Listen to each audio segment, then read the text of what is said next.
This is the part where when I really use my brain, when my brain's really working, that's the part that makes money. And it's not a hard thing. It's a special thing. In a given day, I only have so many hours where my brain is really working well. And so when that happens, I feel like that's how I make money.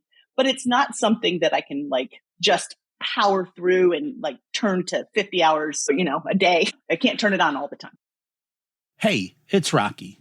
Welcome to Richer Soul. Today's guest is Laura Hamill, who helps companies improve their culture. The reality is, most of them need it.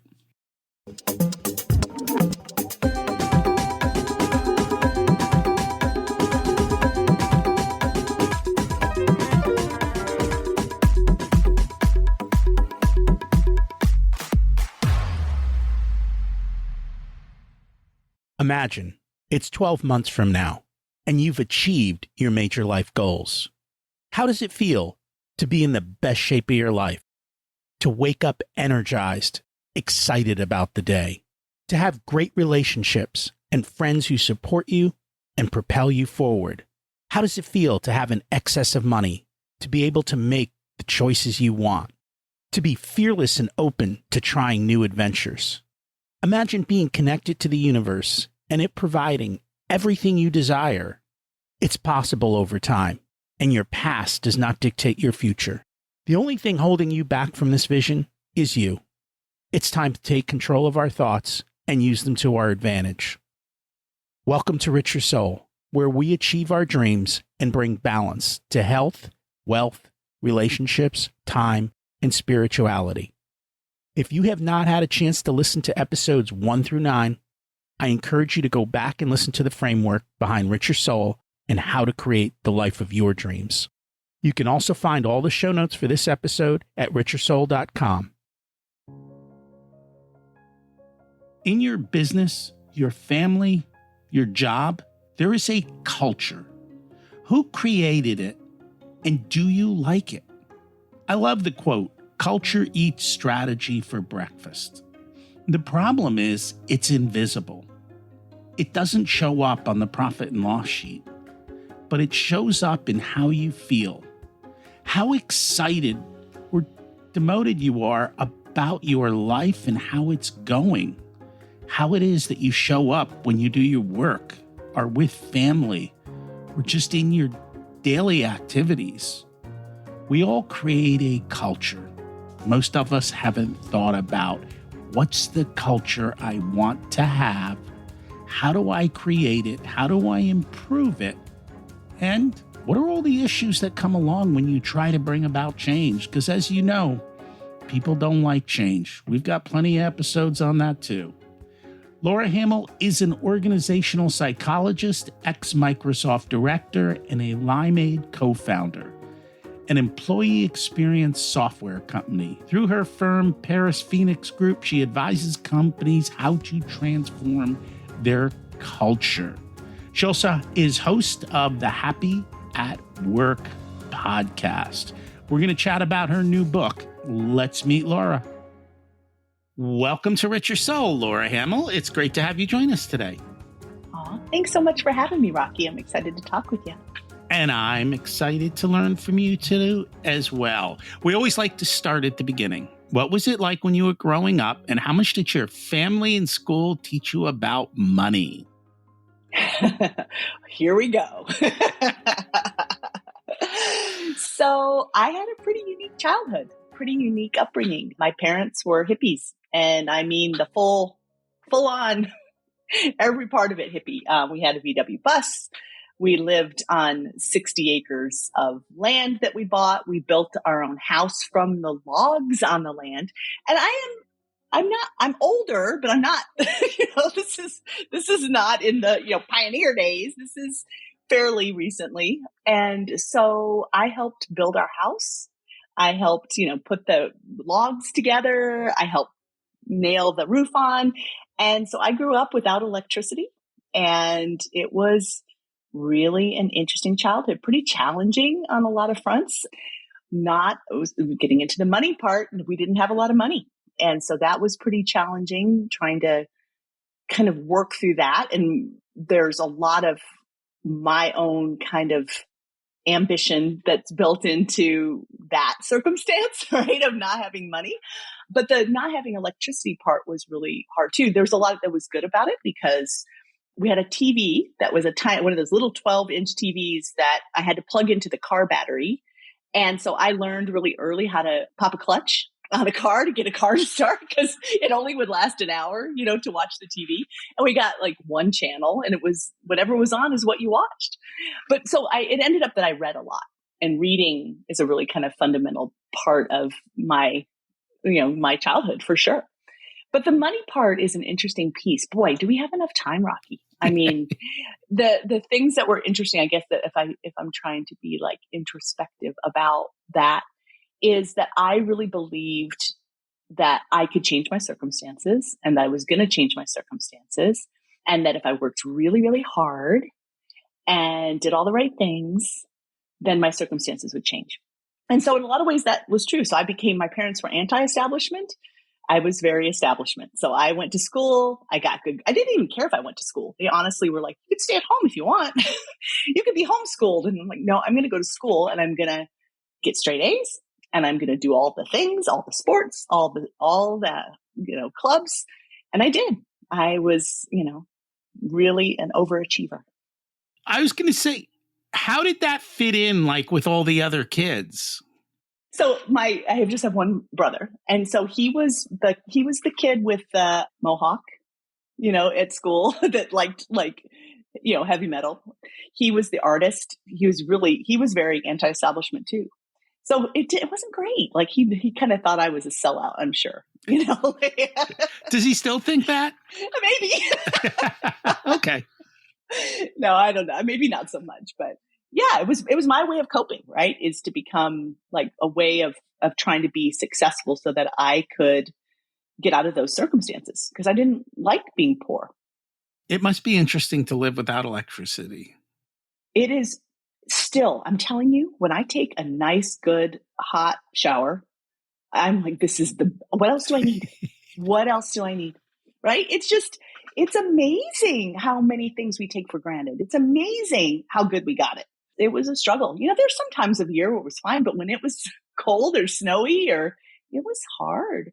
And the reason I had to have glasses really early on is because I ruined my eyes from lantern light. I had a kerosene lantern that I did my homework by.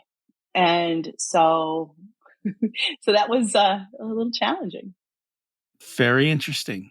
And so I'm assuming you finished high school with your parents and then went off to college and did your own thing. Yes. And I was so excited to go to college. So I grew up this was all in North Carolina. So I went and got into UNC Chapel Hill and was so excited to go to college and went there, had a wonderful experience there, majored in psychology and went straight from there to a PhD program. So the whole time not having any money, this was all loans and scholarships and, what a crazy person to then go get more loans and scholarships to go get a PhD, but I did. And I'm so glad I did it. Luckily I found this field called organizational psychology and I love it. It's so fascinating. And, the kind of connecting that back to my childhood, one of the reasons I attributed that we were poor is that my dad didn't keep a job. He was a carpenter and he would have a job and then hate it within a month. And so in my head, it was kind of deeply rooted in me, like, why is work so bad? Why is that the man so awful? Why are bosses, like every boss he had was a horrible human being, it's like, and that I think was really deeply rooted in me and sort of, again, another area where I'm like, oh, I don't want to have that happen. I want to understand that. That's kind of a source of problems in my life. Interesting. It's funny how our childhood can shape us, but yet the outcomes are different because your brother is very different than you, right? Yes. So just because we experience X doesn't mean we're going to do Y. You experienced it. He experienced it. You went widely divergent ways. Yeah, completely. There was something, and I don't know, my mom says I was just born this way, but I sort of had this belief in myself. And this kind of self-efficacy, right? That of like, I could do that. I can make it better, which has served me so well, but it's hard, right? When you think you can change things, when you can make everything better. If when you're running organizations and when you're, really working with other people, it's a challenge. Do you still think you have to work hard to make money? It's a really good question. No, I don't think hard. So Okay. this is the part where, and I don't have a good language for it, but when really use my brain, right? When my brain's really working, that's the part that makes money. And it's not a hard thing. It's a special thing. That sounds, Okay. I don't mean it, but there's only so much of it, I guess is what I mean. In a given day, I only have so many hours where my brain is really working well. And so when that happens, I feel like that's how I make money, but it's not something that I can like just power through and like turn to 50 hours, a day. I can't turn it on all the time. No, that makes sense. Was there something that made you pick organizational psychology or? It was kind of funny. It was when I was an undergrad, I was in a psychology class, and it was one of those like introduction to psychology classes. And in the back, it had careers in psychology on the back cover. And in the list, it said business psychology. And I said, oh, that looks interesting. And it was a little description. And then at the very last sentence said, and this is a great career for women. I don't know why it said that. Like, oh, I'm a woman. Maybe I should do that. So that was where I learned about it the first time. And then I started reading about it. And I went and talked to my advisor, and my advisor said, nope, don't do it. It's a fad. It's not a real career. And I don't know why, but I didn't stop with him. I went to a neighboring university where they had a program in organizational psychology, and the head of the department talked to me, and he described it all to me. He said, no, this is a great area. You should absolutely go to graduate school in that. And here's some other things to read about it. Don't listen to what your advisor said. And so I didn't. So I went right to graduate school. Yeah, it's funny how certain people give certain advice through their filters. Yeah. So be careful who you're listening to. Right? It's so true. I have to catch myself sometimes. It's so true. That it is. So what inspired you to write the book, The Power of Culture? Yeah. So there was a bunch of things that kind of came together. First, I've been an organizational psychologist for 30 years. I've been working in this space for a long time, and I've done lots of different jobs and focused on a lot of different topics. And every time when I do that, I find that underneath it, kind of the cause or one of the big issues with the project is culture. And I was just really intrigued by that, and then started to study culture and really try to understand it. And what I learned from that is that the kind of academic or theoretical work around culture is very different from the practice of culture. So I studied culture, but I also was a chief people officer. And I found that the practice of culture and the science of culture are like night and day. They're so far from each other.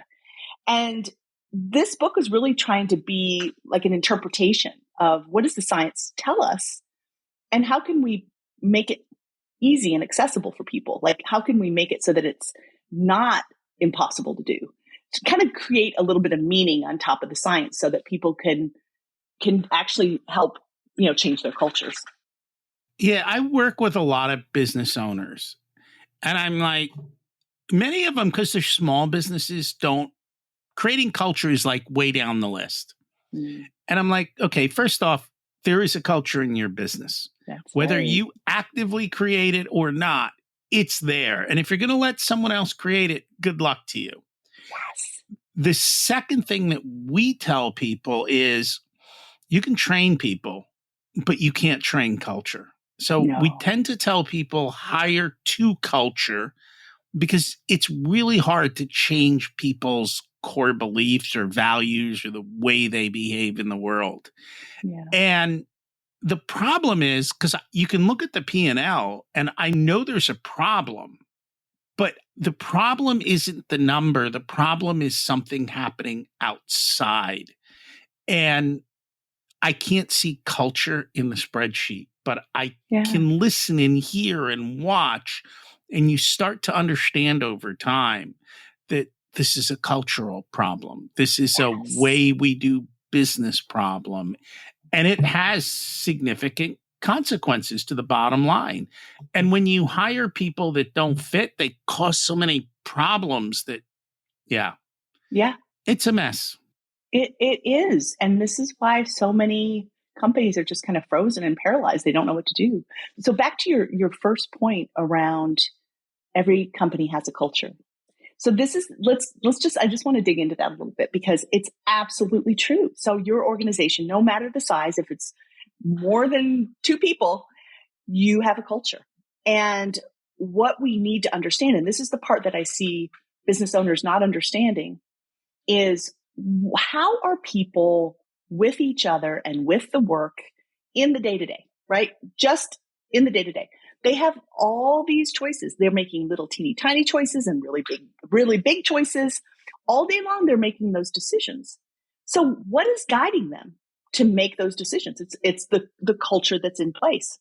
So if you're not really thoughtful about that, if you're not understanding or talking about what you want that to look like, it could be anything. And it could be actually things that are happening that are going against what you want to have happen in the organization. And most leaders don't have an understanding of what's really happening in the day-to-day work and how the culture is actually forming all of these behaviors, right? And so this is, in some cases, you can cross your fingers and say, well, I hope it's all going to work out. Like, I hope that they're doing the things the way I'd want them to be doing or the way I need them to be doing for this business to succeed. But I don't want to cross my fingers in it. I want to understand it and figure out what is it that people really think matters here.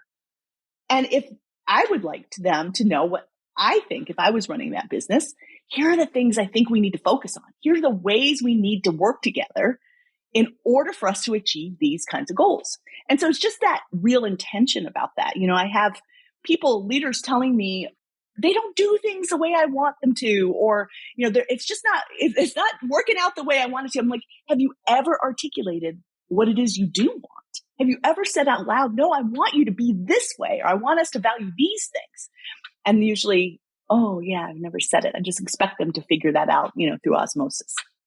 It's funny. I went to a local lecture and it was a smaller company and they were talking about their culture. And their big thing was, you know, how often do you walk into a company and up on the wall is their culture statement, right? Their vision statement and all that stuff. And he goes, you have people stand in that room and face away from the wall and just ask the question, what does it say up there? And nobody can answer because it's giving you day one. Here's our blah, blah, blah. And then nobody talks about it again. Yeah. Nobody demonstrates it or lives within it. And so all of these problems occur, which kind of goes back to what you said at the beginning. There's a big gap between theory and practice. So how do we differentiate between intended culture and lived culture? And it seems like, I don't know, but when I worked in corporate, we all thought that leaders got lobotomies because they couldn't see anything of what was going on in front of them. Like, how do you... Completely. And it's so that whole, like, look at the values, turn around, and can you repeat, you know, can anybody even say them? I had a CEO who couldn't even tell me what his company's values were.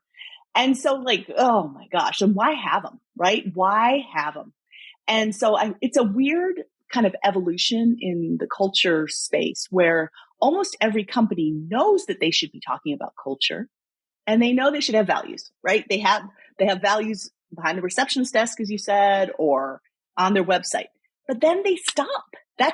And maybe, like you said, a slide in onboarding might be included to talk about culture. And that's just, in fact, that can have some negative consequences to just have that. That's a term I call cultural betrayal, where you like think that this company's got this great culture and then you're excited about it. And then you get there and realize it's not that at all, right? It's not played out. It's not experienced. And so that's where most companies need to do some work, is how does this actually become real? And not real like I'm yelling at you or preaching at you and telling you and mandating to you that you have to live this stuff, but actually real from the perspective of, oh yeah, that's when I'm in my job and I'm working with my coworkers. Oh yeah, that's completely how we are with each other, right? We do those things. We are experiencing those. So that is the hard work that most companies need to do. The other thing I have noticed, and I think I'm noticing it happening again in certain companies. When sales goes down, and something affects the company, culture gets thrown out the door, Yes. and all of a sudden they implant this new culture of, the beating will stop when the morale gets better. Yeah, completely. It's always culture of accountability is what happens when the that's when the profits go down. All of a sudden, that's the name of our culture, is culture of accountability. It's ridiculous. You just see it over and over again. It's because, this idea of actually creating a culture that aligns to our business strategy and the work we're trying to do in this organization, it often doesn't get connected to the work. It often is just thought of as like, oh, it's nice for us to have a good culture and maybe HR should drive it. And I'm supportive of that, right? Like, let's have a great place to work. But so it's sort of like culture's happy work. And so when things aren't happy, we forget about it. And it's actually, to me, just the opposite, is when hard things happen, when we're struggling, that's when we need it the most, right? How we are with each other and that we stay true to that. And to me, it's because there's this fundamental disconnect between culture and business success. It's just culture is sort of its own separate project that somebody else besides the CEO is driving. I would almost think, well, I'm going to say this because I see it in certain companies. The CEO and the C-suite drive culture. Yes. There is no ifs, ands, and buts about it. Whether 100%. they drive the culture that's on the wall or not is a different story. Yes. And it's funny because, these days, whenever you call a company at the end, would you take a survey? And every single survey is about the person in front of me who just helped me. Yeah. Not a single one of these questions say, do you think our leadership is doing a good job? And usually what I will do is at the end, they're like, anything else you want to say? And I'll usually be like, your culture sucks. It starts at the top. And that's the reason I'm talking to your person today, because you treat us so badly. And yes. Yeah. So. And it's such a shame. It's such a game, right? Because Yes. you know that if you give a low score, it affects that person who is part of this larger system that has this crappy culture. And this is I'm so with you on that. I'm always torn because I don't want this person is doing the best they can within this system. They shouldn't be the one who bears the brunt of a negative score. You want the bigger system to change. Yeah, that's a really good example. It's funny because your parents' favorite car company had some cultural issues, didn't they? Yes. Yes. And they aren't the only ones. I mean, I'm noticing what we're hearing in the world of tech, like even the biggest one, like Google's going through massive cultural shifts. We travel a lot. So there has been a big cultural shift at Marriott. And it wouldn't surprise me, because we get all our reward points, we tend to stay there 90% of the time. We've noticed a big shift. And it could also be with the merger that happened during or just prior to COVID. Yeah. And so the culture has definitely shifted. And there's so many other companies that we see this with all the time. And it's a shame, but they don't seem to do anything about it. I know. Mergers and acquisitions are the biggest kind of obvious way that some of this plays out. The whole Boeing, McDonnell Douglas piece, right? A lot of the attribution of issues with Boeing planes is because of that acquisition by McDonnell Douglas. The focus before them being acquired, Boeing being acquired, was much more on safety. And when they got acquired, the focus changed to, near term, this quarter, what are our profits? And so, there are real consequences for these kinds of things to happen. One of the gigs I got to work on was I worked on 38 acquisitions. And my mind was blown about, well, first, that was such a cool thing to study that and to think about culture and climate of the company being acquired relative to the company that was acquiring it. And really seeing how much it changes things. It really fundamentally changes things. And I think you've probably heard some of the statistics. Most acquisitions fail. Very few actually succeed. And cultures are one of the big reasons why, right? Yes.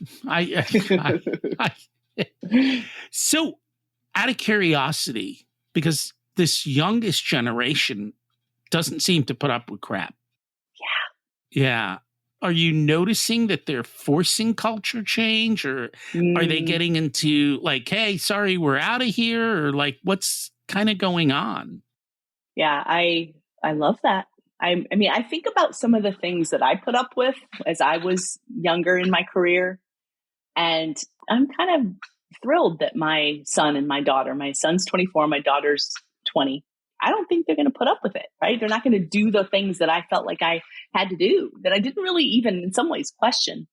And I think it's amazing. And I think it's well needed, for them to not put up with it. So the problem, of course, is that people need jobs, and people have to pay their bills. And I do get the reality of that. It's a privilege to be able to walk away from crappy situations. And so I think that when the economy is kind of the way it is now, it's a little tricky, right? Not knowing what's going to be happening and where things are going.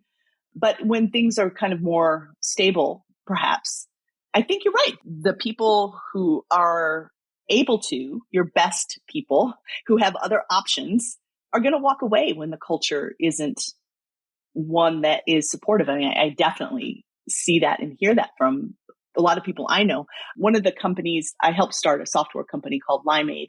And we had a lot of people who were newer to career who worked with us. And I keep in touch with a lot of them. And they're like very focused on culture. And they absolutely are walking away from companies that aren't, it's really that cultural betrayal piece I was saying before, right? That aren't true to who they said they were going to be.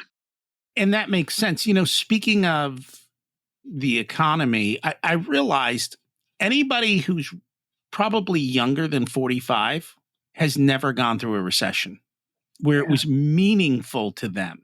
Like you might have seen it as a kid that your dad, lost his job, but you got to be you have to be over 45 that it impacted you at a point where you were at least established. And so I think there's a whole generation missing that. And it'd be interesting to see what happens. Just like you probably got to be in your almost 70 to know what inflation is, because that's the last time they actually dealt with it. So it's kind of funny. Significant inflation, right? When you think about like mortgages that had, interest rates of 17% or something like that. We can't even comprehend that, but it was a reality for a lot of people. And the same thing with, like you were saying, with the recessions of people being laid off and not finding jobs. And so, I think that it's interesting how that shapes you and makes you kind of think about your situation and have more fear, right? It does. Right.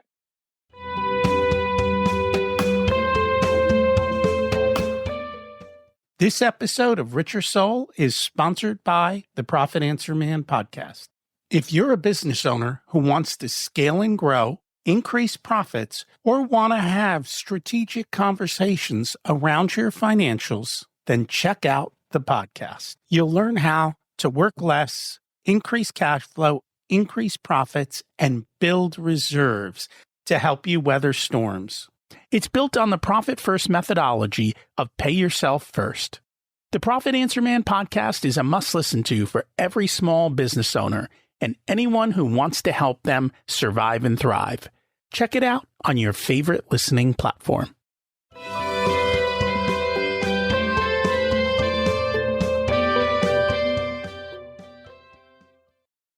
So we've also shifted to a remote world.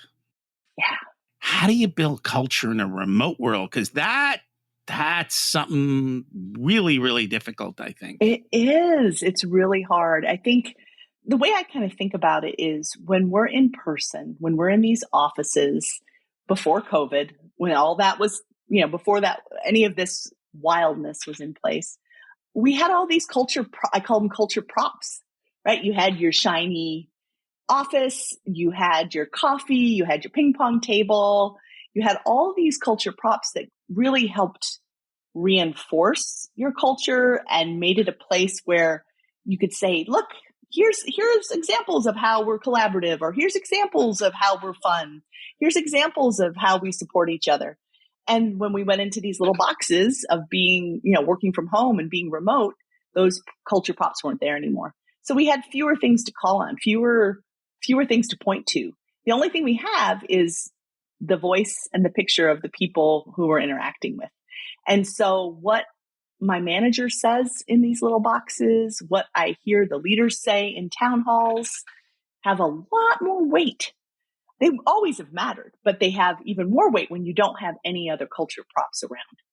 So to me, it just reinforces how important quality of management, quality of leadership is in culture. And this is one of the things that I see over and over again. It's one of the reasons why I wanted to call the book The Power of Culture, is because so many people in positions of power don't understand how they're influencing culture all day long in very, like, what they say and what they explicitly talk about, but also what implicitly happens, the kind of inferences we make from the things that they're doing. And I just see all these leaders with missed opportunities. I see them left and right, missed opportunities to really shape the culture, reinforce the culture that they want to have. They just kind of let things hang. And so that's the power of culture that was one of the reasons why I wanted to emphasize power and how power and culture go hand in hand.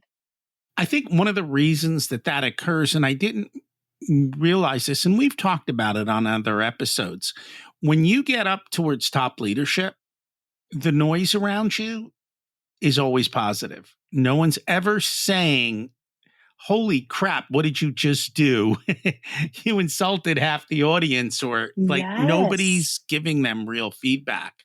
And because of that, I think they get into I forget what the word is, but they're in an echo chamber that they don't realize. They're just oblivious to really what they're doing. Yeah, completely. And the things that they'll say and the consequences. I had somebody share with me, a big company that I have worked with, where the CEO, somebody asked the CEO where she got her suit, and she said it. And a bunch of people went and looked up how expensive her suit was. And they were pissed, right? And it didn't even occur to her that might not go over very well, right? And just the echo chamber of wealth. Why were they upset? Because they're a company that was very focused on cost and cost cutting, and her suit was extravagantly expensive. Okay, so it was a mismatch to the culture. Yes. It wasn't the amount, it was the mismatch. Yeah. And it was more of, you just live in a different world than we do. You're so disconnected from us. So sort of to your point of being, they only are hearing kind of positive. They're in sort of this world that most employees aren't living in. And so that disconnect is also something I see over and over again, where the employees don't really feel like leaders understand what they do. They don't understand what their struggles are. They don't understand the things they're going through. They especially don't understand how the culture is influencing them.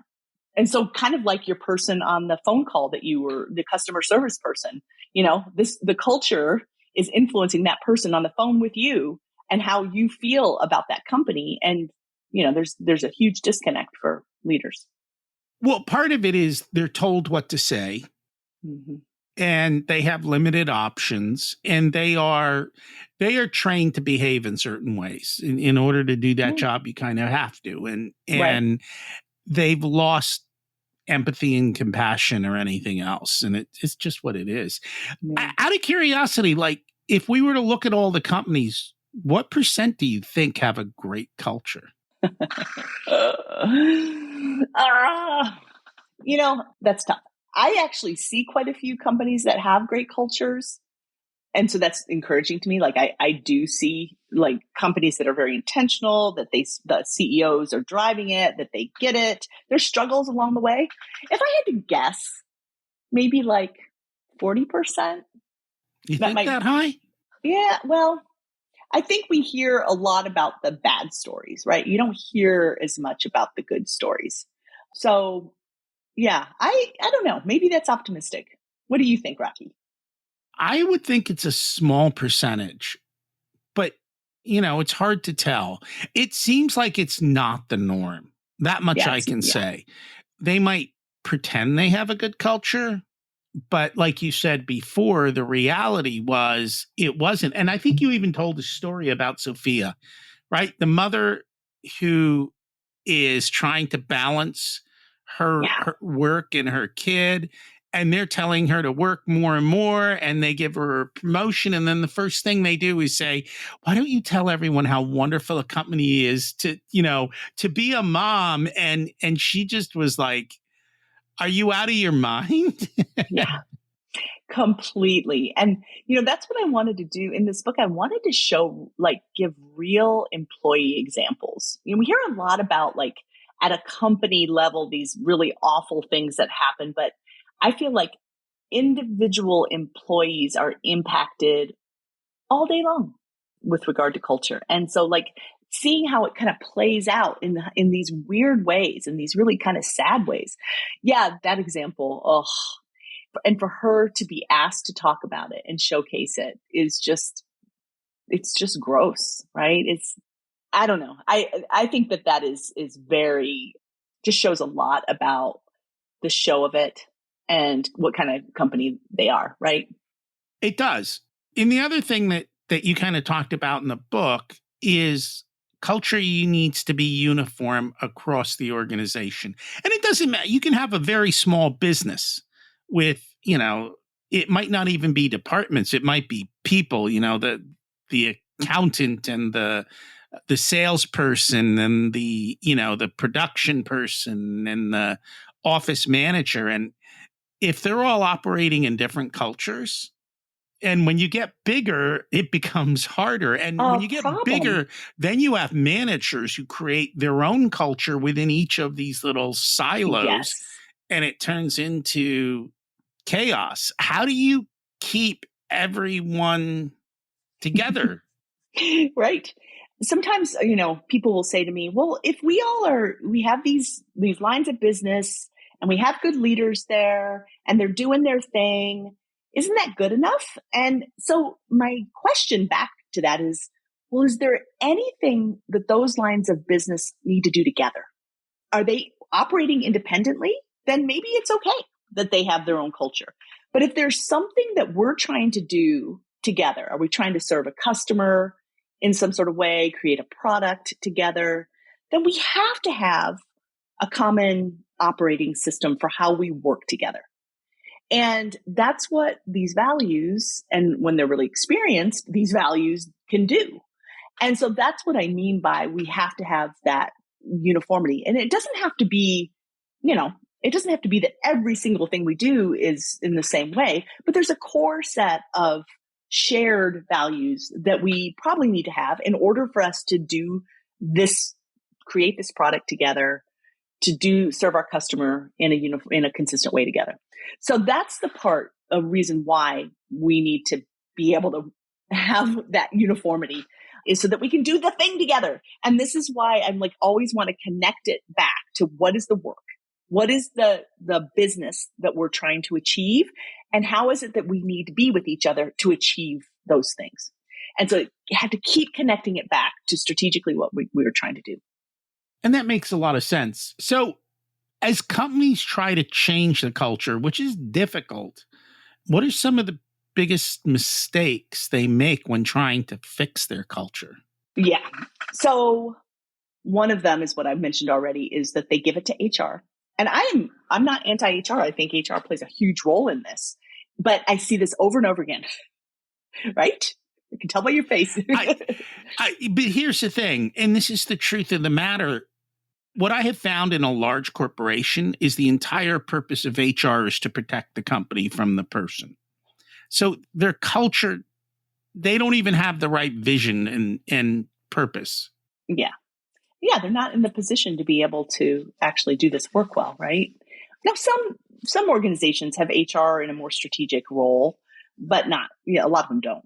So I agree with you. But that's one thing, is don't give it to HR. So that's a huge mistake. I'd say not, really thinking about what's unique to your organization. So what I see a lot of leaders doing is, they get excited about culture. They decide they're going to take it on. And then they go read a bunch of books around Netflix's culture or another company's culture. And they take a culture cookie cutter, is what I call it. Like, they're doing this other company over here, or our biggest competitor, they do it this way. So we're going to just take that culture cookie cutter and plop it over here and our organization. And so that's another thing that I see. Another mistake is not thinking about what's unique to us, what's unique to our history, our context, what we're trying to achieve. All those things matter. It has to be, what kind of culture do we need for us to be successful?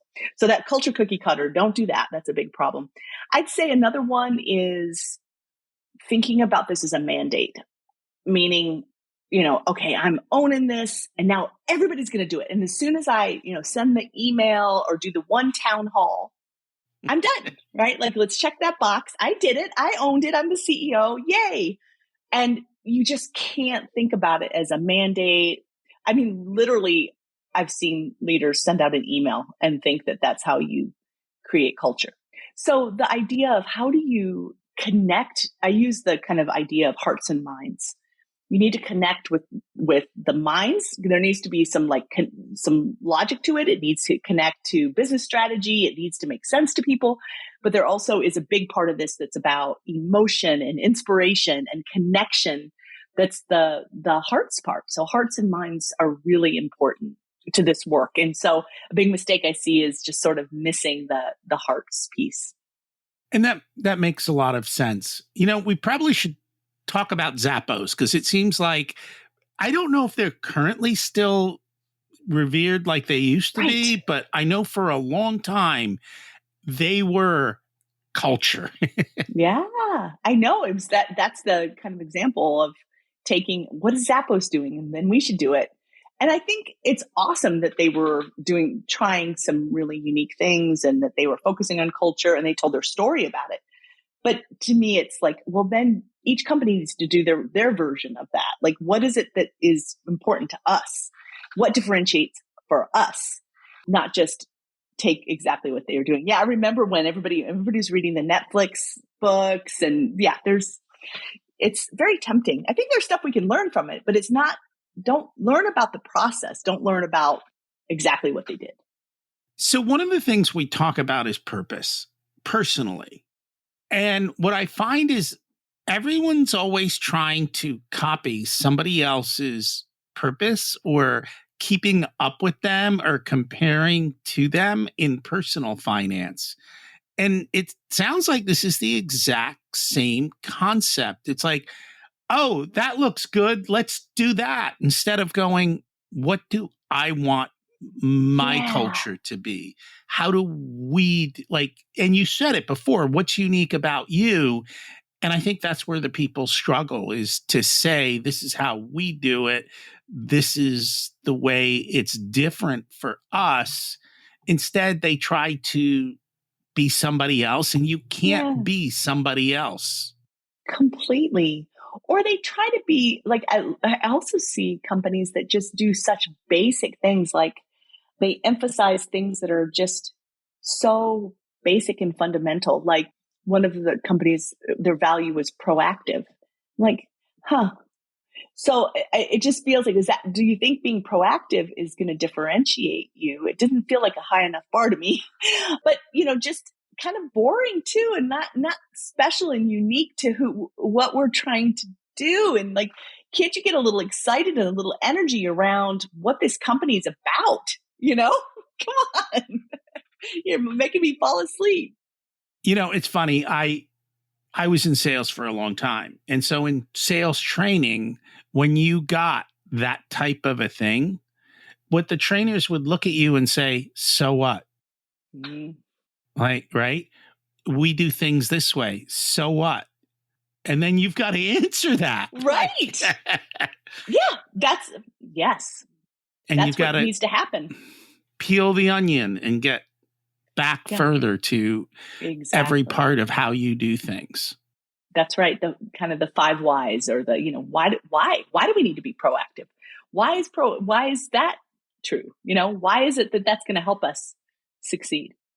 It's funny. I don't hear many stories today about UPS. The early stories about UPS were they would sit there with timers, and we don't make left turns, and we do we wear our keys on our pinky, and they had all of these rules.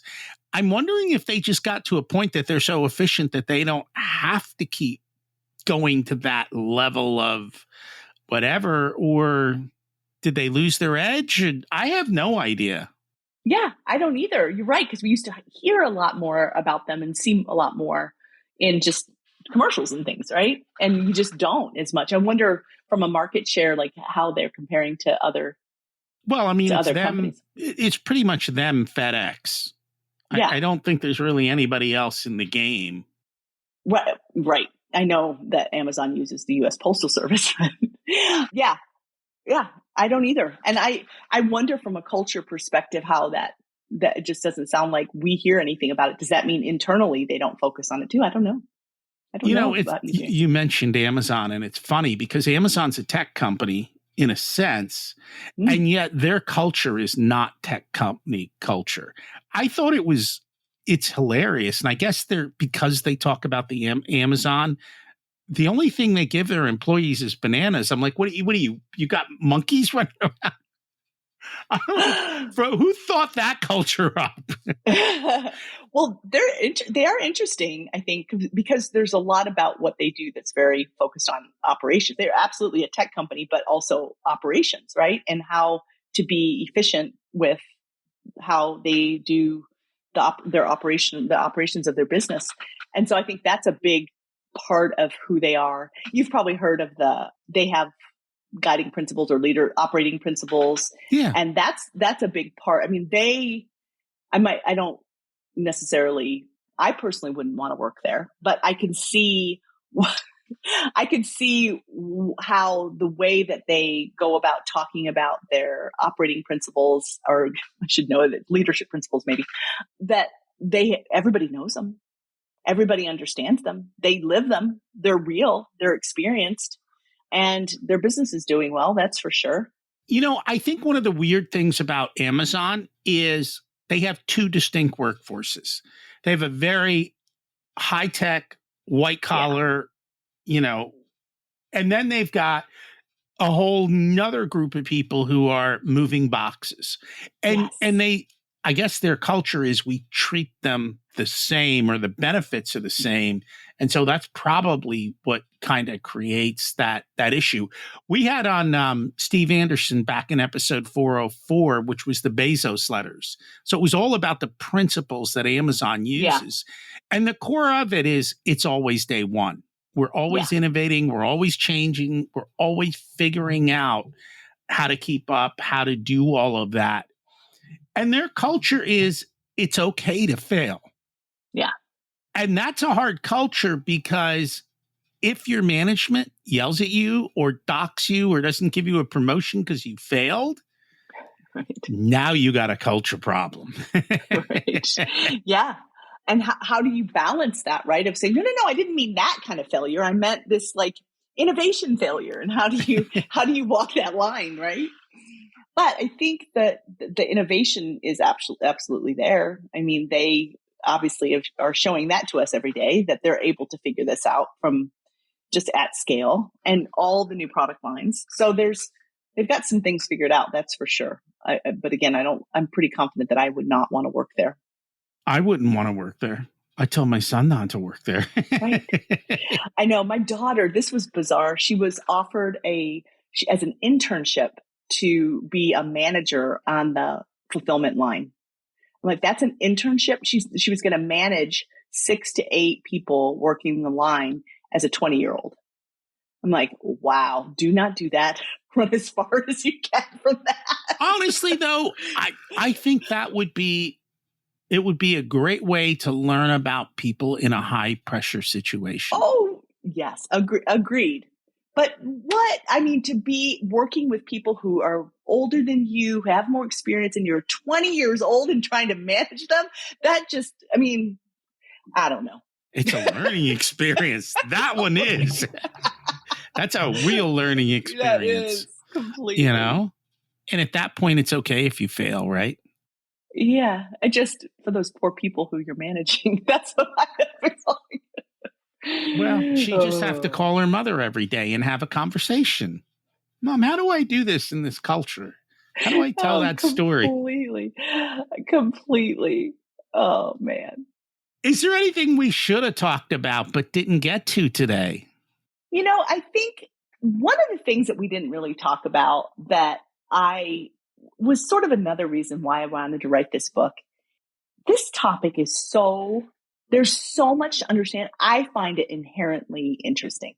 Like just how we are parts of culture and all the kind of characteristics of culture that make it really hard, but it's just fascinating. And so just one of them that I'll spend a minute on is this idea that when we first start into an organization, when we first join, we can see it, right? It's all around us. We can see that, oh, that's weird. The way they do it here. They didn't do that way at my last company.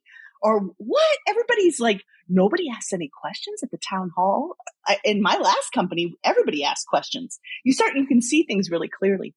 But once you become part of the culture, once you've been there for a little while, you can't see it anymore.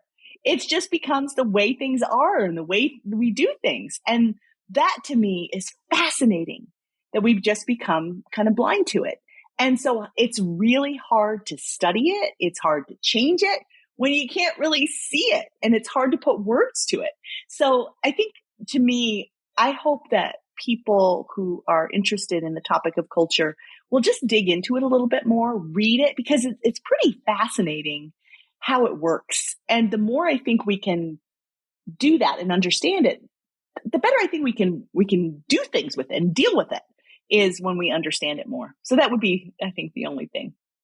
You are the average of the 5 people around you. So if you start going into that, you meld into what is there and it becomes your new norm.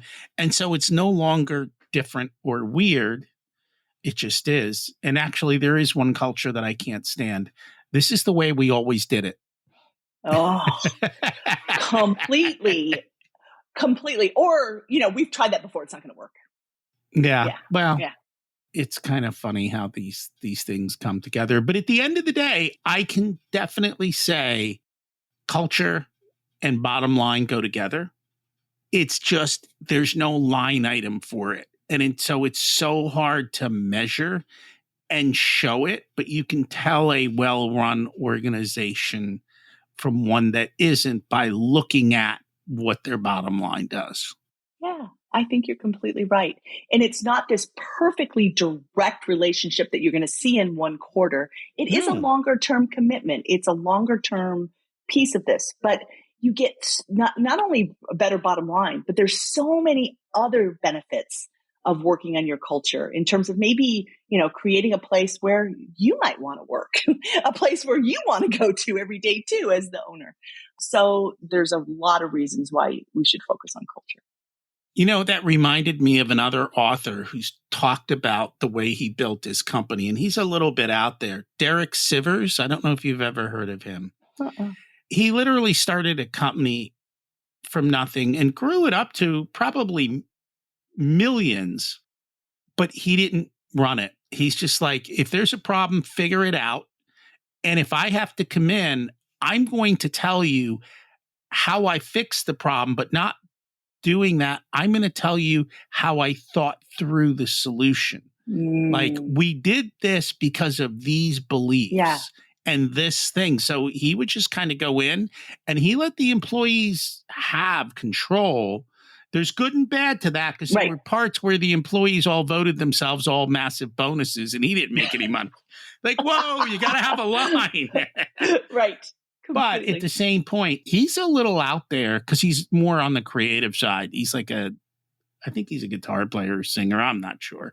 But it's amazing, just reminded me of that whole cultural piece that kind of fits in there. Yeah. And I think what he was voicing in terms of what was important and what he valued is for them to show their, exert their own power, to have personal power, to distribute the power. Yes. And for them to make good decisions and think things through. And so by his own actions, he showed that was what was really important. And so that you can imagine, that's what has to happen in order for employees to be able to feel that, right? We can't really expect employees to go fix culture or go be the ones, I see this in a lot of organizations where they just create these culture committees that employees run and expect them to change the culture, without the people who are in power to say, okay, no, you really can do this. And I'm going to support everything you do. And you tell me what to say. That's just isn't what is going to happen. There has to be that clear connection between people in positions of power and what you're trying to change about the culture. You just can't give it to employees unless you do what your friend, your person described. Yeah. He essentially built an operating system for how to think. And that's what he did. And it's funny because I work with a lot of businesses and we talk about you need standard operating procedures. And he's like, well, I'll ask them all to create them. I'm like, no. People don't know how to create their own standard operating procedure, just like most people don't know how to create culture. You need somebody who actually knows how to do this to come in and help you do it. Yeah. And once you've got it, then you can maintain it. But you've got to have the right people come through to help you kind of build it. Right. So definitely true.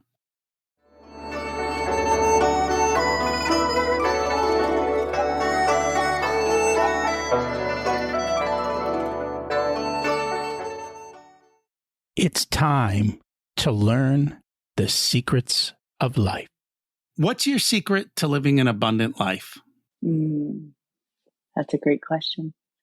I think making the space and time for me as a human being.